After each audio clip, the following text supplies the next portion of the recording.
1 লাখ দেন। হ্যাঁ জাকাত না করে বসো। এই যে সভাপতি যাই না ব্যাগে ব্রেক করেন কই, 1 লাখ না দিয়ে যাইতে পারবেন না তো বাবা, মাগ না সভাপতি নারায় থাকবেন। হাফিজুর রহমান সিদ্দিকীর স্পেশাল কিছু আমল আছে, যে আমলের কারণে আজকে তার মাহফিলে লক্ষাধিক মানুষের উপস্থিত হয়ে যায়। কথা ঠিক বলছি না বেঠিক বলছি? হ্যাঁ, হিংসা করে লাভ নাই রে ভাই, হিংসা করে কোনো লাভ নাই। হিংসা করবেন যারা, পিছনে পড়বেন তারা। কথা ঠিক না বেঠিক? আমাদের মাকাম তৈরি করার জন্য একটা সিস্টেম আছে, সেই সিস্টেমটা কি জানেন? এই পর্যন্ত হাফিজুর রহমান সিদ্দিকীর আসতে অনেক খড় কুটা পোড়াই আসতে হয়েছে, ইলিয়াসুর রহমান জিয়াদের এই পর্যন্ত আসতে অনেক খড় কুটা পোড়াই আসতে হয়েছে। অতএব হিংসা না করে আমরা সবাই একসাথে মিলেমিশে কাজ করি। হিংসা কথার আমি দীর্ঘায়িত করব না। এই যে আবার তার আরেকজন পাশে বসে দেখেন, হাফিজুল সাহেব কিন্তু বেশি মোটা, এর একটা বডিগার্ড থাকলে তেমনি আমলে বাইরে জায়গা। হাফিজুর রহমান সিদ্দিকীর পিছনে বড় হওয়ার পিছনে আমি গোপনীয় ভাবে একটা তথ্য নিচ্ছি, যেটা আমি আগে জানতাম না। আল্লাহ আমি জানতাম না, আমি জানছি মাত্র 2-3 দিন আগে।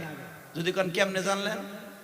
আমরা কিন্তু এক বক্তা আর এক বক্তা বাংলাদেশে আছে, এক বক্তা আর এক বক্তার পিছনে বাঁশ দেওয়ার লেগে ঘাড়াইছে, তাও সাইসা দেয় না, ব্যথা কম যদি পাই লেগে আইকেলাটা দেয়।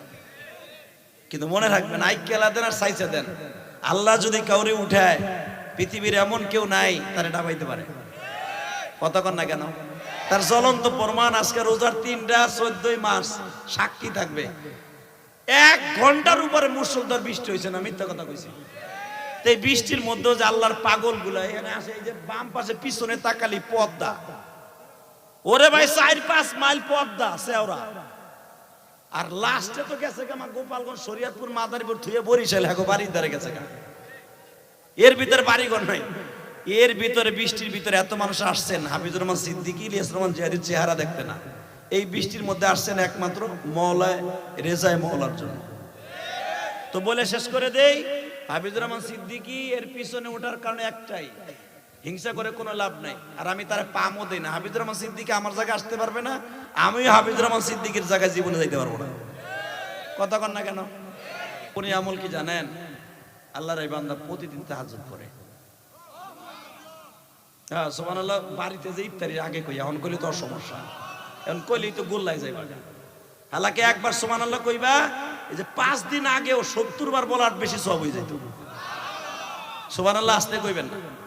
তো সবার কাছে আমার দাবি থাকবে, দোয়া করবেন আমাদের জন্য। বক্তারা বেশি কিন্তু বেশি আমল করতে পারে না, কারণ সরাসরি থাকে মুসাফির, শরীরটা থাকে দুর্বল, ঘুমের মায়ের, আবার বক্তা রোগের অভাব নাই। এত ঘুম মারলে বক্তারা সুস্থ থাকে, এখনো সুস্থ রাইখা রোজার মাস। ভাই এসে গেছে, আমি এসে গেছি, মাইক ছেড়ে দিব, যাওয়ার আগে বলবো আমাদের জন্য দোয়া করার দরকার আছে না নাই? জোরে কন। আমাকে লেগে দোয়া করলে একটা প্লাস পয়েন্ট হবে, যদি আমরা 2 জনের অথবা বাংলাদেশে যত বক্তা আছি আমরা, ছোট হই আর বড় হই, ও কিন্তু বড় একটা বক্তা। হাফিজুর রহমান সিদ্দিকীর শালক সবসময় থাকে, এর কাছ থেকে কিছু নিয়ে নিয়ে মোটামুটি ভালোই হয়ে গেছে। বক্তৃতার ভিতরে এখন অনেক আসর হয়েছে, দেখলাম কয়েকদিন আগে ওয়াজ করে দেখলাম কান 2-3 জনের কান তো দেখছি ইউটিউবে। অতএব মোটামুটি 2 বারে গেছে গায়েও। কিন্তু মনে রাখবেন, ওই বক্তার কথাই কান দে যার ভিতরে কিছু না কিছু আমল রব্বে কারিমের কাছে কবুল হয়। কথা বলেন না কেন? সত্য বলছি না মিথ্যা বলছি? রোজার মাস বিদায় নেওয়ার আগে আর একটা দোয়া চাই। আমি আর মাত্র 2 দিন পরে উমরায় চলে যাব। আমি কাবা করদের আপনার লেগে দোয়া করবো, হাফিজ ভাইয়ের লেগে দোয়া করবো, এই মোটা বেটার লেগে দোয়া করবো, কিন্তু শর্ত একটা,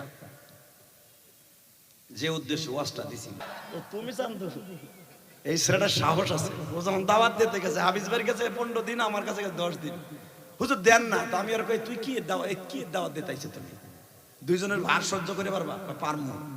আপনি কি ভাবতেছেন? আমার সাহেবলা সাহেবলা ভাবতেছেন আমার জারি দেয় অফিসে বুঝে। দেখলাম সাহস কম না, ও 1.5 লাখ নারাই থাকবে। কাফন চোরের আগে তোরে মাফ করে দিবে, কারণ তারা তো নবীরে দেখে কাফন চুরি করে মহিলা লাগে জেনা করে যদি মাপ পায়। আর আমরা নবীরে দেখি নাই, আমরা নাইবে নবীরে দেখছি। আল উলামা ওয়ারাসাতুল আম্বিয়া, কুন আলিমান ও মুআল্লিমান ও মুস্তাআমিলান ও মুহিব্বান, মান আকরামা আলিমান কান্নামা আকরামানি। যে আলেমকে সম্মান করে আলেমের কথা স্বীকার হলো, সেজন্য আমি নবীর সম্মান করে আমার কথা স্বীকার হলো। দেয় না, তেমন চুল আলা বড় আলা চাই আমার দিকে, আর চুল দিয়ে চোখ মুখ ডাইকে বয়ে রয়েছে। তেমন আইয়ুব বাসুর অবস্থা দেখ। তোর পকেটে হাত দে তো, তোর আমি টার্গেট করছি, 200 টাকা বার কর, তাড়াতাড়ি তাড়াতাড়ি বার করে, নয় তোর চুল কাটবি আজকে। চুল কাটে আলেম ওলামার মাহফিলে আসবি, তোর জন্য আমি দোয়া করি আল্লাহ যেন তোর অলি বানায় দেয়। জোর করে আমিন। এরকম চুল রাখিস না ছোট ভাই, চুল রাখবি ছোট্ট ছোট, আল্লাহ খুশি হবে, তোর ব্রেন শক্তি ভালো থাকবে। দে 100 200 50টা টাকা হইলো দিয়ে দাও। আমার মা বোনরা যারা আছেন মেহেরবানি করে 100 200 500 10 20 50 যার তৌফিক যেভাবে আসে দিয়ে দেই। আল্লাহ সবাইরে কবুল করেন। যুবক ভাইরা যারা দিচ্ছে ওদেরকে বিদেশ যাওয়ার তৌফিক দান করেন। সেলিম শেখ 1000 টাকা না রাই থাকবে, এই নাও টাকা নাও। আরে আমার বাজানের 500 টাকা অনেক টাকা দাম, এই টাকাটা নেন। আমার এই বাজানের টাকাটা অনেক দাম। আল্লাহু আকবার। আল্লাহ আমার বাবা দাঁড়াইতে পারতেছে না, 500 টাকা আল্লাহ আমার বাবাকে তুমি রাসূলের স্বপ্নে দেখার তৌফিক দিও, মক্কা মদিনা যাওয়ার তৌফিক দান করে দিও। যারা দাঁড়ায় আছেন পকেটে হাত দেন যায় না। অক্টোবরে যদি সুযোগ থাকে হাফিজ ভাইরা আমি বলবো দোয়ার জন্য, এই দোয়ার একটা প্রোগ্রাম আপনি দিয়েন। এই দাবিটা জানাই আমি আমার বক্তব্য এখানে শেষ করলাম। আল্লাহ হাফিজ ভাইয়ের সুস্থ রাখেন এবং আমি মক্কা মদিনায় যাব। শরীরটা বেশি ভালো না, কারণ পুরা সিজনে গলা ব্যথা ছিল, জ্বর ছিল। হাফিজ ভাইয়ের একই অবস্থা। দোয়া করেন আমাদের জন্য।